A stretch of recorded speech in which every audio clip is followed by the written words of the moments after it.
Olá, alunos! Vamos continuar com o nosso estudo da linguagem das ciências e hoje vamos falar sobre uma característica diferente que ainda não falamos até o momento, que é o uso de uma linguagem objetiva.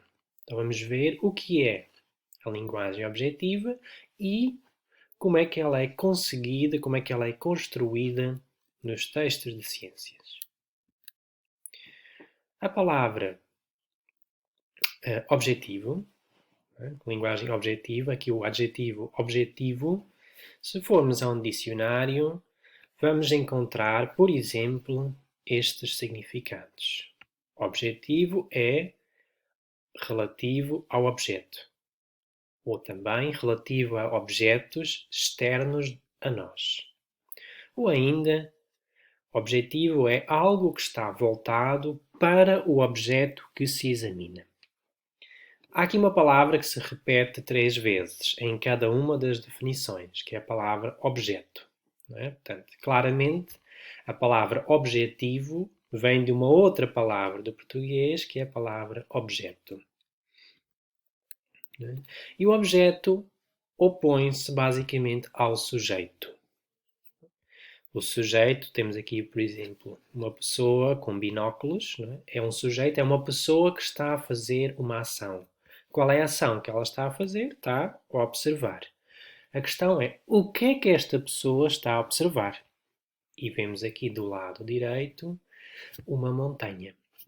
Portanto, este é o objeto que esta pessoa está a observar. Portanto, ele é o sujeito, esta montanha será o objeto. Portanto, o sujeito é diferente do objeto. Então, deixa-me só desviar aqui. Diferenças entre um texto subjetivo e objetivo.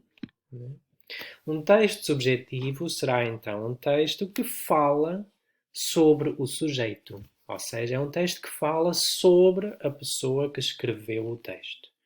Os seus pensamentos, as suas opiniões, os seus planos, aquilo que já fez, aquilo que vai fazer. E ao mesmo tempo, um texto subjetivo também cria uma relação direta, ou pelo menos mais direta, entre o escritor e o leitor. No fundo, o texto é um ponto de encontro, é uma maneira de o escritor e o leitor se relacionarem. Isso é diferente do texto objetivo. Porque um texto objetivo fala sobre um objeto que é externo à pessoa que escreveu o texto. É um objeto que existe independentemente da pessoa que escreveu o texto. Ou seja, um texto objetivo cria uma relação indireta, uma relação menos direta entre o escritor e o leitor. O texto não serve propriamente para o escritor e o leitor se relacionarem ou criarem uma relação. Serve sobretudo para o escritor e o leitor se relacionarem com um objeto.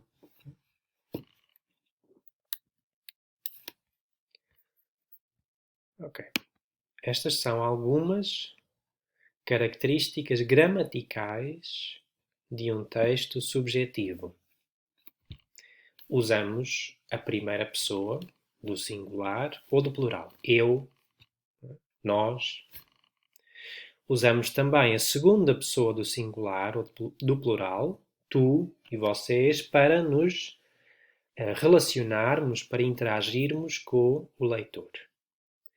Usamos verbos que exprimem o que está cá dentro, é? Os nossos pensamentos, as nossas opiniões, as nossas emoções. Verbos como eu penso, eu acho, eu gosto. Utilizamos quantificadores para mostrar, mais uma vez, a nossa opinião ou a nossa emoção. Muito, bastante, mais ou menos. Utilizamos frases interrogativas e imperativas para criar um diálogo com o leitor. E utilizamos ainda adjetivos que exprimem qualidades, como bonito, grande, feio, entre vários outros possíveis.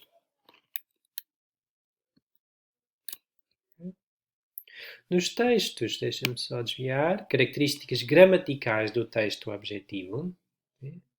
No texto objetivo, obviamente, não podemos utilizar estas características que acabei de mostrar para o texto subjetivo. Temos que utilizar outras características.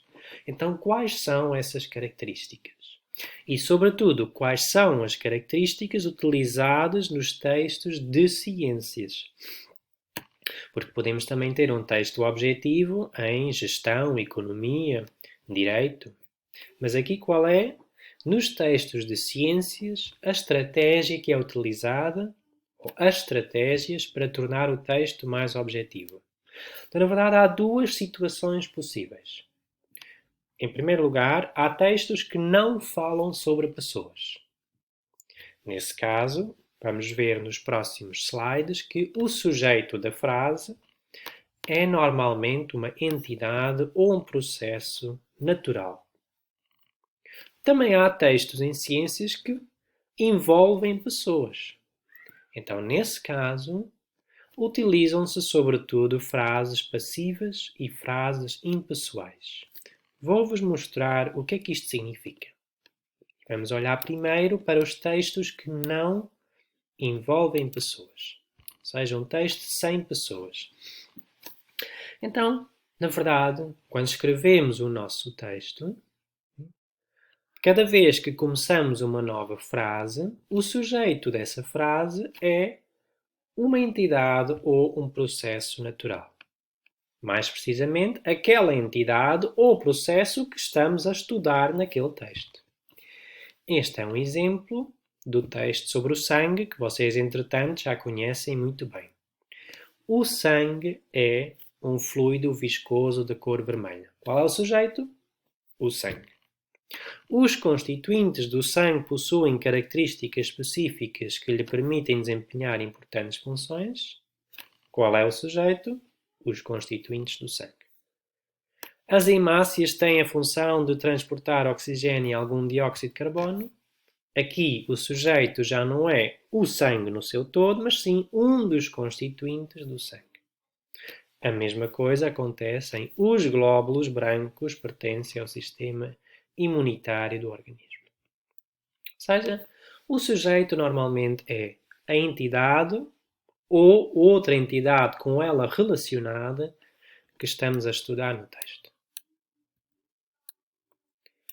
Como todo o texto, na verdade, é sobre a mesma entidade ou uma das suas partes, podemos utilizar alguns mecanismos para não estar sempre a repetir o mesmo sujeito. Podemos utilizar o que se chama o sujeito nulo subentendido, orações relativas ou orações gerundivas. Temos aqui um exemplo do sujeito nulo subentendido. O que é um sujeito nulo subentendido? Quer dizer que nós não colocamos o sujeito na frase, mas a pessoa que vai ler o nosso texto vai perceber que o sujeito, na verdade, é igual ao sujeito da frase que estava antes.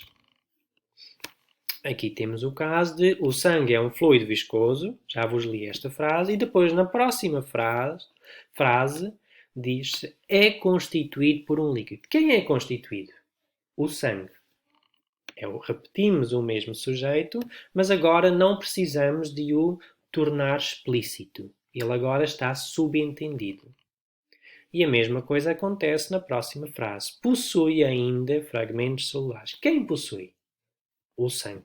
Só que não precisamos de repetir.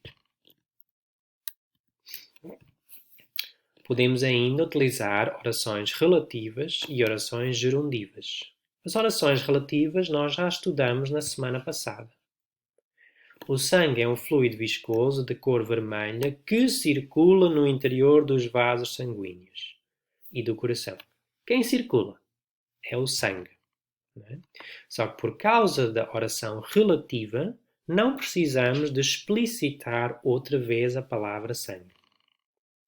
E a mesma coisa acontece a seguir com a oração gerundiva, que tem um gerúndio, assegurando o equilíbrio entre os diversos sistemas do corpo e o funcionamento das células e dos órgãos. Quem assegura? Mais uma vez, é o sangue. Só que quando utilizamos um gerúndio, não precisamos de colocar sujeito. Ok. Falemos agora um pouco sobre o segundo cenário. Lembram-se? Quando o texto tem realmente pessoas. Então, como é que a gente torna o nosso texto objetivo quando ele tem pessoas? Podemos tornar as frases passivas ou impessoais. Dou-vos aqui um exemplo de ativa, passiva e impessoal. Eu observei uma célula. Imagina que estamos a escrever um texto em ciências, né, em que explicamos o que fizemos numa experiência científica. Fui eu que fiz a experiência. Portanto, quando eu escrever o meu texto, posso dizer eu observei uma célula. No entanto, também posso utilizar uma frase passiva. Posso dizer uma célula foi observada por mim. Ou posso ainda utilizar uma frase impessoal. Observou-se uma célula. Okay. Se eu estiver a construir uma frase passiva, tenho três constituintes básicos. O sujeito, que neste momento é a célula, um verbo, que tem o verbo auxiliar ser, foi, aqui neste caso, e o particípio passado, observada. E tenho ainda aquilo que se chama o agente da passiva, que neste caso é por mim. Duas coisas para terem atenção. O particípio passado deve concordar em género, masculino, feminino, e número, singular, plural, com o agente passiva. Portanto, uma célula tem que ser observada. Se eu disser um animal, tem que ser observado. Se eu disser células, tem que ser observadas. Okay? E o outro cuidado, que é muito útil, na verdade, nos textos científicos, é o agente da passiva pode estar na frase ou não. Podemos omitir. Posso dizer simplesmente uma célula foi observada. Se eu fizer isso, estou a tornar o meu texto ainda mais objetivo. Quanto às frases impessoais, como é que elas se constroem? Muito fácil. Utilizamos um sujeito impessoal. E como é que nós sabemos que o sujeito é impessoal? Quando utilizamos o pronome impessoal se. Observou-se uma célula. Nós não estamos a dizer quem observou. Estamos aqui a dizer que foi alguém, uma pessoa, várias pessoas, não sabemos. É um sujeito impessoal. Atenção, a forma do verbo deve concordar em número, e só em número, singular, plural, com o complemento direto.